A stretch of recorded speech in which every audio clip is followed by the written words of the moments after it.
মা বললো গয়া, আমি শুনলাম গোয়া। এই মানা, তোর জামা কাপড় সব ভালো করে গুছিয়ে নে, আমরা পরশুদিন গোয়ায় যাব।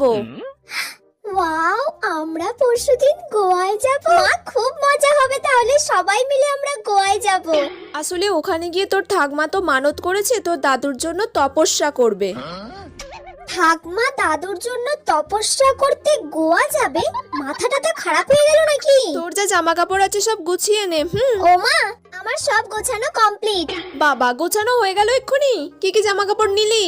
3টে ওয়ান পিস নিয়েছি, 2টো শর্টস নিয়েছি, ব্যাস এইগুলোই নিয়েছি।